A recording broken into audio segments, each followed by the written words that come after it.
El universo, al concebirse, le ofreció a la Tierra una estrambótica suma de regiones naturales, que en su conjunto forman el maravilloso planeta que tenemos la dicha de habitar.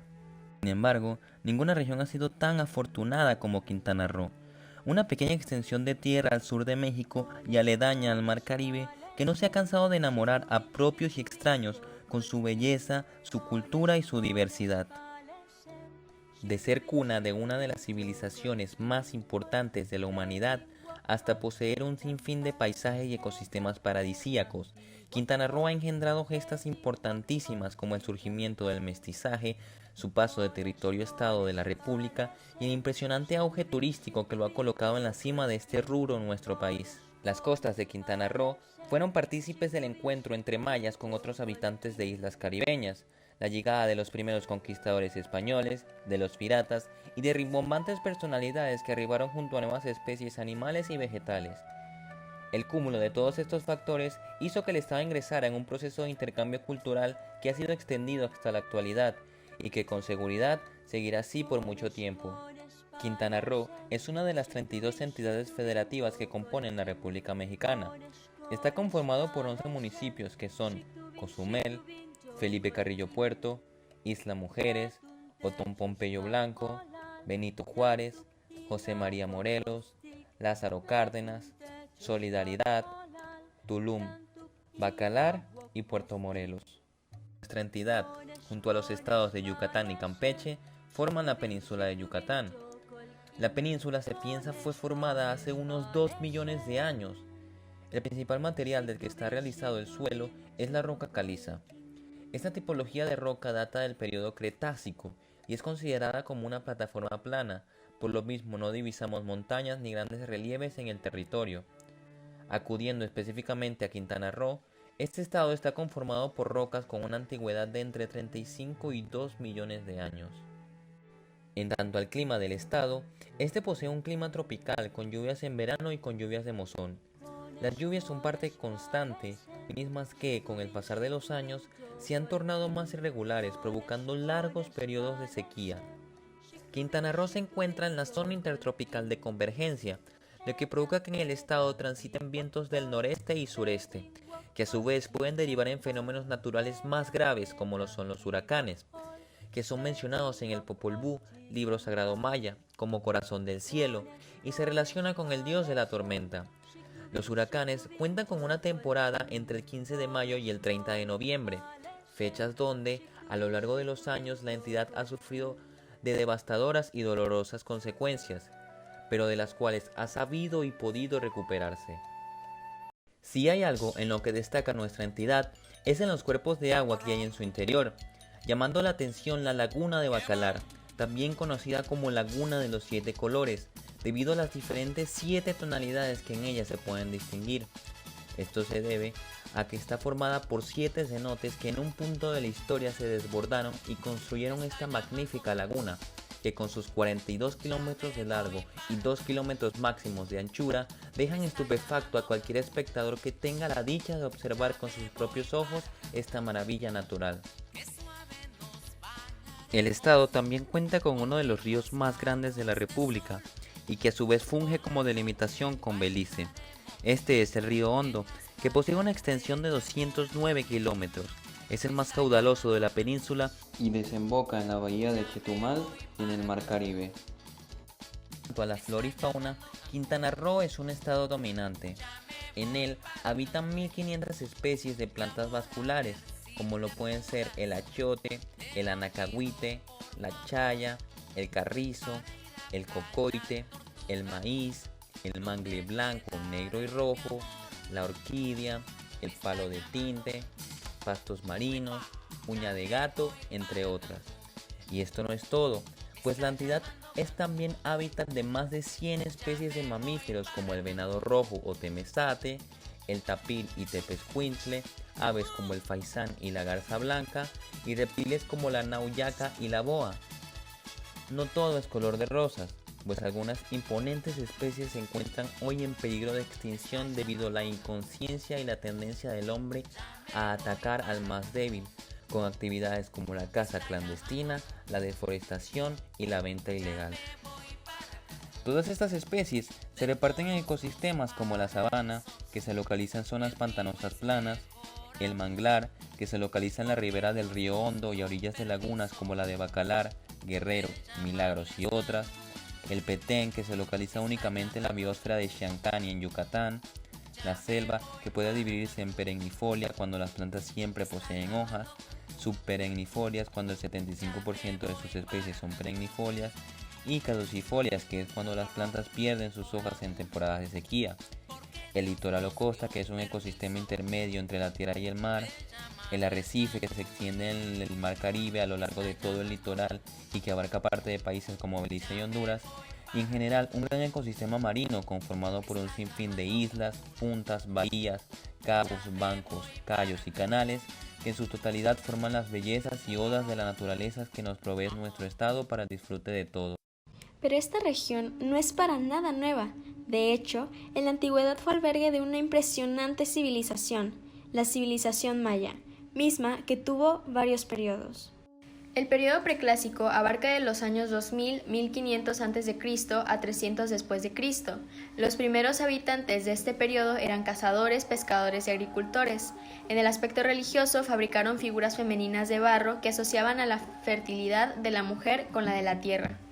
En el preclásico medio el ámbito religioso cambió, los reyes se atribuían la capacidad de interceder ante los dioses en nombre de sus súbditos. Este cambio implicó el surgimiento de minorías con privilegios que vivían del tributo y se destinó un lugar exclusivo para llevar a cabo los rituales. Para el preclásico superior ya se encontraba ocupado casi todo el territorio que conocemos como área maya, que incluyó la ocupación de cuevas en las que hay evidencia de actividad doméstica. Cabe señalar que casi todas las culturas mesoamericanas las usaron como lugares sagrados de ingreso al inframundo, donde el aumento de la población y la necesidad de alimentos se desarrollaron las actividades productivas. El periodo clásico duró de 200 a 900 después de Cristo. Fue el periodo de esplendor de la cultura maya y se divide en tres épocas: protoclásico, temprano y tardío. Respecto a la agricultura, en el protoclásico se introdujeron las terrazas de cultivo en regiones montañosas de Guatemala y Belice y canales de riego derivados de un depósito natural o artificial. En el clásico temprano adquirió más importancia económica la producción de tabaco, algodón, henequén y se dio entre los mayas la más rica preparación del cacao y surgió la apicultura. En el clásico tardío recuperaron pantanos, emplearon técnicas intensivas de cultivo, completaron la dieta de maíz y frijol con tubérculos, legumbres, hortalizas y los frutos de cocoyol, así como los productos de la caza, pesca, recolección de moluscos y además de la crianza de animales domésticos. Respecto al comercio, gran parte del intercambio se reducía a objetos de lujo destinados a los adornos y atributos rituales de la minoría dirigente. Durante el clásico tardío, la cultura teotihuacana llegó a mayas por medio del comercio. Respecto a la arquitectura, en el protoclásico los mayas comenzaron a realizar sus construcciones con el arco falso. Durante el clásico temprano construyeron los primeros edificios techados con bóveda y en el clásico tardío se construyeron edificios, pirámides, templos de hasta 70 metros de altura, palacios con decenas de cuartos, adoratorios, juegos de pelota, observatorios y magníficas tumbas de lujo. Cabe señalar que todo esto lo llevaron a cabo sin contar con la rueda, con animales de carga ni con instrumentos de metal. Algunos logros intelectuales destacados de la cultura maya son el desarrollo de una escritura jeroglífica, el progreso en conocimientos astronómicos y matemáticos y la integración de un sistema calendárico más complejo y exacto que el de pueblos anteriores, así como notables desarrollos en técnicas agrícolas. Respecto al arte, en el clásico temprano se fabricaron esculturas de jade, pirita, obsidiana, pedernal, turquesa y otros materiales. La plumaría se trabajó con plumas de quetzal traídas de Guatemala y adornos de pedrería para penachos e indumentaria de la nobleza. En el clásico tardío, los artistas mayas crearon un arte de los más refinados del continente. Sin embargo, su esplendor comenzó a decaer, ya que las ciudades fueron abandonadas. El crecimiento de la selva en esos lugares obligó a los nuevos habitantes a dejar los sitios y dispersarse para vivir en pequeñas comunidades hasta la llegada de los españoles. El fin de la creación de obras de arte, de la representación de personajes importantes y el relato jeroglífico de los hechos indica un conflicto entre el pueblo y sus gobernantes, que implicó el final de la alta cultura, desarrollada a costa de la explotación, la miseria y la ignorancia del pueblo. El periodo posclásico duró de 900 a 1521 después de Cristo y se divide en temprano y tardío. El temprano, grupos que no pertenecían puramente a la cultura maya entraron en su área. El grupo Maya-Nahua impuso su dominio exigiendo tributos y aportando nuevos estilos arquitectónicos con edificios como el castillo, ubicado en Chichén Itzá, el grupo de las 1000 columnas, el templo de los guerreros y el monumental juego de pelota, el más grande de Mesoamérica. Durante el posclásico tardío, el proceso de desintegración de la cultura maya se manifestó en lo económico, político y cultural. Cayó Chichén Itzá y con ella se detuvo la intensa actividad comercial que los putunes y los itzáes habían establecido en el resto de Mesoamérica y América Central. La religión maya era politeísta, naturalista y dualista. La tierra era una superficie plana de 4 lados, cada uno en un punto cardinal, y en el centro se alzaba el árbol sagrado de los mayas, una gran ceiba. En sus raíces debajo de la tierra estaba la región oscura, el inframundo, en medio, en el tronco y las ramas, la tierra donde vivimos, y arriba de su copa la región de la luz. Creían que al morir los seres humanos estaban obligados a viajar por el inframundo. Xibalbá era la región que estaba vinculada con la enfermedad y la muerte, vistas como parte de la existencia y no como castigo. Itzamna también era señor del día y la noche, jefe del panteón maya, integraba 4 deidades de la lluvia y fue considerado inventor de la escritura, la numeración y la cronología. Kukulcán, llamado serpiente emplumada, representaba al dios del viento. Chac, dios de la lluvia y el agua, fue el más querido y popular en Yucatán. Dada la escasez de lluvias, con su hacha rompía cántaros y nubes para mandar la lluvia, fuente de vida. Ixchel era la diosa de las lagunas, además regidora de la familia, el amor de pareja, el tejido, la fertilidad, la medicina y la vida doméstica. A veces se le identificaba con la luna. El jaguar, dios heredado de los olmecas, representó la tierra y el inframundo, el número 9 entre esos dioses, y también al sol nocturno. En un nivel superior de abstracción, los mayas del clásico utilizaron signos como la T, que indica la hendidura frontal del monstruo terrestre. Las actividades humanas tenían sus propios dioses, como por ejemplo para la milpa estaba el dios del maíz, Yumcash. La sociedad maya tenía varias clases cuando llegaron los españoles. Los nobles dirigían la agricultura indicando los periodos de labor desde la preparación de la tierra. Era la clase con el más alto nivel de vida. La calidad del noble se heredaba. Los enterraban en tumbas dentro de pirámides. De nivel económico y social superior a la gente común, podían ser nobles y comerciantes ricos. Los mercaderes fueron aliados poderosos de los jefes militares, ya que les informaban sobre las rutas y las posibilidades económicas y defensivas de otros pueblos. También fueron importantes agentes culturales, pues su actividad les permitía el conocimiento de todos los lugares que visitaban. La gran masa de población estaba formada por la clase plebeya. Les correspondían las tareas de agricultura, caza, pesca, recolección, extracción de sal, apicultura y silvicultura. Realizaban la construcción de edificios residenciales y monumentos rituales para la clase dominante. Como hombres libres tenían derecho al uso de la tierra, individuales y familiares, pero no disponían de los bienes que producían. Por último, el esclavo no gozaba de ningún derecho. Trabajaba en propiedades particulares. Era la víctima más adecuada, siempre disponible para los sacrificios humanos. Trabajaba en labores pesadas y solo recibía lo indispensable. Hacia el año de 1492, Cristóbal Colón, apoyado por los reyes de España y a bordo de 3 carabelas, sale en busca de una nueva ruta comercial hacia la India, descubriendo sin saber un nuevo continente, América. Con el propósito de descubrir finalmente el paso hacia Asia, Colón realiza 3 expediciones más sin éxito alguno. En este último viaje, cerca de las aguas de Honduras, los españoles se toparían con una tripulación indígena, lo que convertiría este hecho como el primer contacto con los mayas, 9 años antes del primer contacto relevante de los españoles con las costas de Yucatán.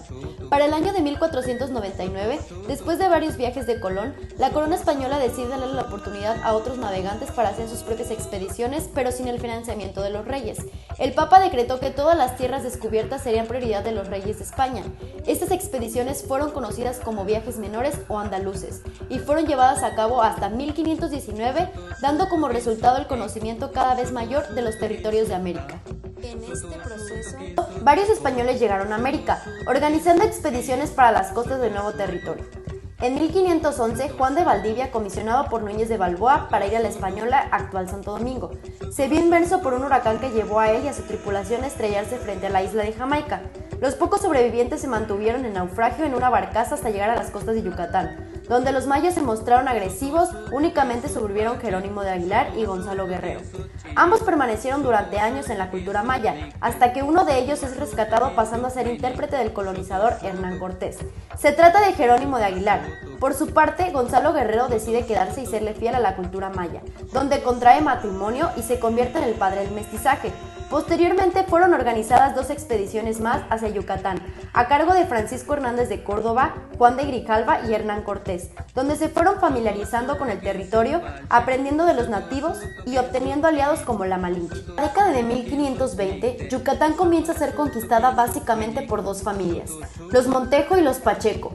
Los Montejo, conformados por el viejo, el mozo y el sobrino, conquistaron este territorio en 3 fases.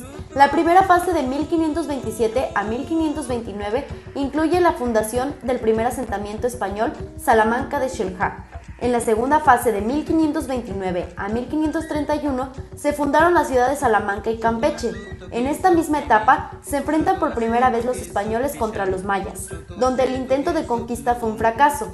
En la tercera fase de 1540 a 1547, el mozo y el sobrino envían a un grupo de soldados a Champotón, donde establecieron una base.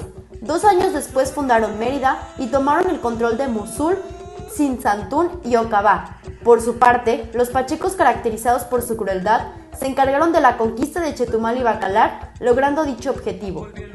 Fray Diego de Landa se encargó de imponer el catolicismo de manera incansable y con métodos extremos, quemando objetos sagrados y códices mayas, además de torturas, trabajos forzados, interrogatorios y cárcel hacia los indígenas de la religión. Durante la conquista aparecieron en el escenario los piratas. Estos vienen a dejar huella en el estado. Estaban conformados por franceses, ingleses y holandeses. Estos saquearon varias ciudades o se interponían en las rutas comerciales con el objetivo de interceptar y robar. Para su protección, los españoles construyeron fuertes o murallas en distintas ciudades. En esta misma época, importantes grupos indígenas se alejaron de los españoles para mantener su independencia, acto que resultó desfavorable en el intento de conquista española. Es así como se desarrollan varios movimientos de resistencia en este periodo. Idioma, religión, artes, comida, medicina e incluso festividades como la vaquería son el legado que este acontecimiento nos ha dejado plasmado como consecuencia de la mezcla de estas 2 culturas, la española y la maya. La colonia es el periodo de la historia de México que abarca desde la caída de Tenochtitlan en 1521 hasta la consumación de independencia en 1821. En el caso de Yucatán, este periodo comienza con la caída de Huamil y Chetumal en 1547 y finaliza en 1821. En 1548, los españoles se concentraron en la organización de la ya conquistada península de Yucatán. Fue dividida en 4 distritos: Mérida, Campeche, Valladolid y Bacalar. Fue en este año que Yucatán se anexa al virreinato de la Nueva España. En este punto de la historia se desarrollaron las encomiendas, la cual consistía en otorgar un grupo de indígenas a un colonizador para que trabajaran para él, a cambio de su protección y evangelización. El abuso de los conquistadores en la encomienda produjo enfermedades y muertes debido a que al agrupar a los indígenas, estos se contagiaban dando lugar a epidemias. Tal es el caso de la peste negra, el sarampión, la viruela y el tabardillo. A principios del siglo XVII inició una expansión demográfica en la ciudad de Mérida y con ella se consolidó la estructura urbana, dando lugar a la segregación racial. Con el desarrollo del virreinato se establecieron distintas instituciones políticas, económicas e ideológicas. A lo largo de la colonia, la cultura se manifestó en todas las artes. En el ámbito arquitectónico, las ciudades eran construidas en forma de damero, dividida en solares a partir de la plaza central, alrededor de la cual se construyeron edificios de los poderes político, religioso, civil y militar. Otras artes como la literatura y el arte sacro también se desarrollaron en esta época. La independencia de México fue una consecuencia de diversos factores tanto externos como internos. Entre las causas externas encontramos al pensamiento ilustrado, la Revolución Francesa, la llegada de los Borbones al trono español y la caída de Fernando VII de la corona española. Y de forma interna había descontentos tanto de criollos como mayas, ya que no ocupaban cargos importantes en la sociedad. Se implementaron las reformas borbónicas y la desigualdad hacia la sociedad novohispana aumentaba. Gracias a los Borbones, la comunidad debía pagar impuestos y estar sometidos a leyes que dirigían las ganancias del territorio europeo. Todo esto hizo que sacerdotes como Miguel Hidalgo y José María Morelos comenzaran a planear la independencia del país, todo con el objetivo de tener más derechos y obligaciones de los que se les concedían. En 1821 lograron su objetivo y terminó la independencia de México separándose de España. Durante ese tiempo, en Yucatán, debido a los descontentos que había, decidieron hacer la declaración de independencia de Tabasco, donde las autoridades militares, civiles y religiosas de la zona se reunirían para discutir acerca del tema, concluyendo por firmar el Acta de Independencia de Yucatán el 15 de septiembre de 1821. La sociedad se dividió en 2 sectores: el sector conservador, que buscaba un país que siguiera el orden monárquico que siempre ha manejado, y el sector liberal, que consideraba en cambiar el gobierno de México de forma similar a Estados Unidos, quitándole a la Iglesia el privilegio de participar en asuntos políticos. El hecho de que Iturbide se haya proclamado monarca de la nación impulsó a los liberales a actuar y terminar por exiliarlo del país, y una vez que este sector llegó al poder, se creó la Constitución de 1824. Debido a que empezaban a haber indígenas que eran utilizados como esclavos por el sector económico, apareció Santiago Imán, que fue un líder yucateco que decidió levantarse en armas en contra del gobierno centralista impuesto por Antonio López de Santa Anna, consiguiendo apoyo de los jefes mayas. Esto conllevó a que en 1840 se declarara Yucatán independiente de la República Mexicana, decretado por el Séptimo Congreso Constituyente. Pasaron unos años y en 1946 se reintegró Yucatán al territorio mexicano. Un año después, en 1847, ya había mucha tensión entre las castas de la zona de Yucatán, debido a las injusticias y desigualdades que había, desencadenando una guerra de más de 50 años conocida como la Guerra de Castas. Este conflicto duró desde 1847 hasta 1902 y las causas que desembocaron en este suceso fueron: 1. La invasión de tierras mayas para el cultivo de caña de azúcar. 2. La paga obligatoria de impuestos hacia la hacienda pública. 3. Pago de cuentas y servicios a la iglesia a modo de contribuciones. 4. La enajenación de terrenos baldíos. 5. El uso de contingentes mayas en la lucha entre liberales y conservadores. Dicho evento comenzó después del asesinato de Manuel Antonio Ay, que era uno de los líderes de la clase indígena. Cecilio Chi, que era el jefe político de Peto, decidió atacar Tepic en 1847.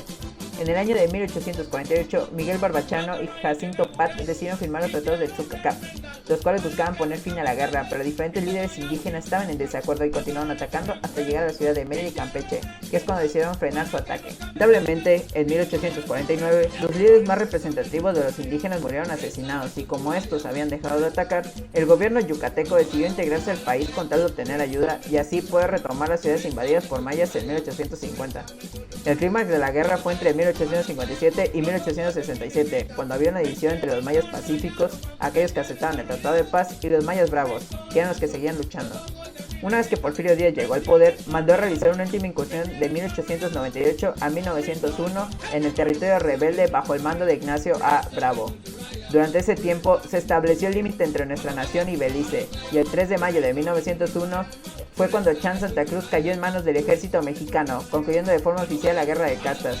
Para ello, Porfirio Díaz implementó políticas de desarrollo en la península que permitió ocupar territorios despoblados, se dieron concesiones a compañías nacionales y extranjeras para crear haciendas y se construyeron líneas férreas para conectar la península con el resto del país. Las consecuencias de esta guerra fueron tanto buenas como malas, ya que hubo destrucción de ciudades y pueblos, la economía decayó y hubo una época de pobreza y enfermedades, pero aún así destacan estos hechos positivos. 1. Campeche se erigió como estado libre y soberano en 1857. 2. Se fundó el puerto de Xcalc en 1900, siendo el primer astillero del Caribe mexicano. 3. A finales de 1800 y inicios de 1900 se fundó el pueblo de Santa María, ciudad destinada a la producción de chicle. 4. El 24 de noviembre de 1902 se fundó el territorio federal de Quintana Roo. 5. La isla de Cuba se convirtió en la principal productora de caña de azúcar. 6. Los prisioneros de guerra fueron liberados y Chan Santa Cruz fue devuelto a sus antiguos dueños. Una de las consecuencias de la Guerra de Castas fue el surgimiento de un nuevo territorio, que es Quintana Roo. Dicho territorio debía convertirse en estado, pero acorde a la Constitución de 1857 se necesitaba que Quintana Roo tuviese 80,000 habitantes, ser autosuficiente económicamente y que contribuyera con impuestos a la nación. En su momento solo contaba con poco menos de los 4,000 habitantes y la mayoría de ellos trabajaban en la chiclería o en campamentos madereros. Los objetivos del gobierno de Quintana Roo eran reforzar la frontera con Belice con asentamientos e infraestructura, fomentar las actividades productivas y así traer migrantes, hacer exploraciones en las regiones desconocidas y explotar regiones con recursos naturales como lo son el chicle, el palo de tinte, el cedro y la caoba. Quintana Roo se desintegró en 2 ocasiones. La primera fue a manos de Venustiano Carranza en 1913, cuando anexó el territorio a Yucatán por presión de los políticos yucatecos. Esta acción solo duró 2 años, ya que en 1915 declaró la reintegración de Quintana Roo como territorio. La segunda ocurrió 16 años después, cuando el presidente Pascual Ortiz Rubio decretó la anexión al territorio de Yucatán y Campeche. Ya en 1935, a petición del Comité Pro Territorio, Lázaro Cárdenas reintegró el territorio de Quintana Roo. Tiempo después, entra como gobernador Margarito Ramírez Miranda, quien creó comités en busca de convertir a Quintana Roo como estado, pese a que no contara con los requisitos mínimos para ser un estado. Debido a su fracaso en dicho intento, manipuló diversos comités para mantenerse en el poder, pero poco a poco estos fueron oponiéndose a su gobierno y haciendo que Ramírez Miranda comenzara a perseguir a sus opositores. En 1958 decidió ceder el gobierno a Aarón Merino Fernández, para que tuviese buena relación con los líderes de los demás comités y que modernizara el territorio con infraestructura y apoyo a los sectores económicos. y esta labor la continuaron los siguientes gobernadores Rufo Figueroa y Javier Rojo Gómez, cuyo objetivo era traer gente y así alcanzar el mínimo de habitantes en el territorio. Finalmente requerían la parte de la riqueza, que se consiguió con la creación de Cancún.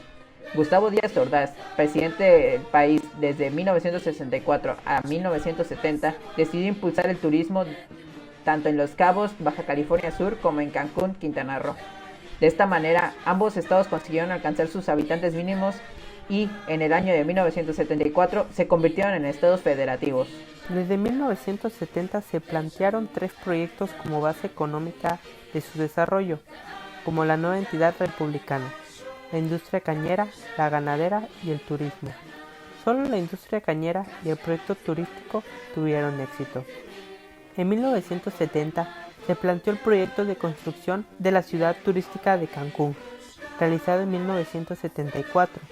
El ingenio azucarero se privatizó en 1998 y actualmente produce azúcar para el interior y el exterior del país. En el decreto se fijaron los límites con Guatemala, Campeche y Yucatán.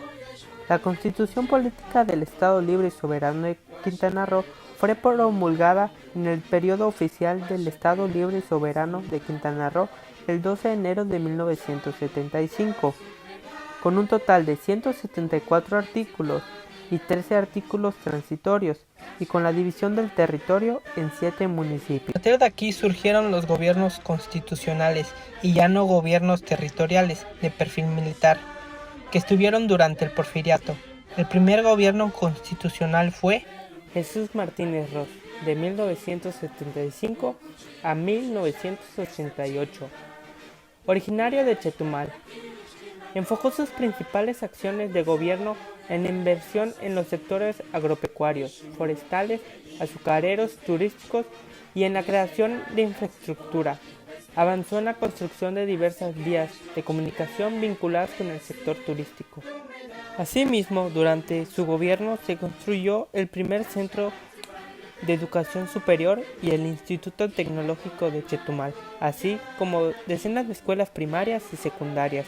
Durante 1980, el Estado logró el 90% de cobertura en educación básica y media superior. En 1980 se inició la construcción de proyectos turísticos de Xel-Há, Akumal, Xcaret, Xunxanxe, Tulum y Cobá. El municipio de Benito Juárez fue el más poblado, mientras que el de Felipe Carrillo Puerto era el menos poblado. Al final, el turismo ya era la actividad más importante, aportando el 56% del Producto Interno Bruto. Después vino Pedro Joaquín Coldwell, primer gobernador electo por los habitantes del estado. Comenzó una intensa política de urbanización, por lo que se invirtió con fuerza en la creación de parques, caminos, agua, luz y drenaje en las ciudades del norte. Las comunidades mayas recibieron atención del gobierno estatal por medio del programa Etnodesarrollo. Después vino Miguel Borge Martín, de 1987 a 1993. Quintana Roo ya era uno de esos estados fuertes y enfocados al turismo que conocemos hoy. La Riviera Maya se convirtió en la zona que más divisas turísticas contó para el país. Durante el sexenio se iniciaron la construcción de redes telefónicas rurales y coberturas de telefonía celular, que para 1990 ya cubría el 70% del territorio estatal. En 1991 fundó la Universidad de Quintana Roo.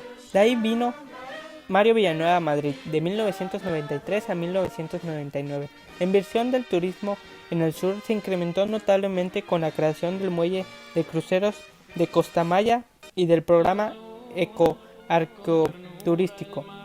Por otra parte, Tulum se convirtió en el tercer sitio arqueológico más visitado del país. Por último, la inversión en la educación superior fue notable en la zona norte, con la creación de la Universidad Tecnológica de Cancún, la Universidad La Salle, la Universidad Anáhuac. Desafortunadamente, este gobierno fue encadenado bajo acusaciones de participar en actividades de narcotráfico y lavado de dinero. Sin embargo, es uno de los más queridos por el pueblo quintanarroense. Con la llegada de Ernesto Hendrik Díaz de 1999 al 2005, se crearon los atractivos turísticos.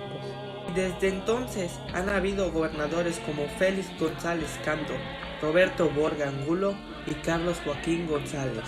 El estado de Quintana Roo sufrió un fuerte cambio con su composición poblacional a partir de la década de 1970, cuando el estado ya había rebasado los 80,000 habitantes, pero el rápido crecimiento económico de Cancún atrajo habitantes de otros estados cercanos.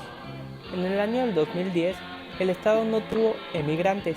El porcentaje de inmigrantes fue del 12.6%, pero el porcentaje de la población no nativa fue del 52.57%, más de la mitad del estado.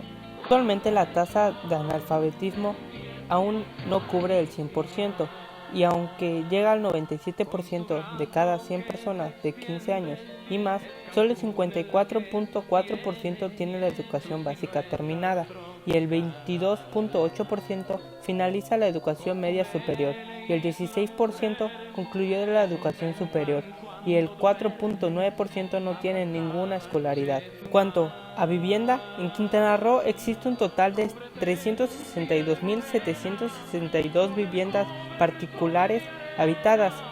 El sector salud. En el 2009, Quintana Roo contaba con 121 médicos por cada 100,000 habitantes para estar en contacto directo con el paciente y 60 camas que se pudieron censar. La multiculturalidad de Quintana Roo también la tenemos presente en factores como la comida, en platos como el kiwi, de origen árabe, que lo adoptamos como nuestro, y el tiquinchic, plato muy arraigado a la cultura quintanarroense. Por todo lo anterior expuesto, Quintana Roo siempre ha sido un lugar de encuentro de diferentes culturas, del interior y del exterior de la República Mexicana. Somos una variedad de flora y fauna, de mucha historia, de gente trabajadora y de bellos paisajes. Gracias.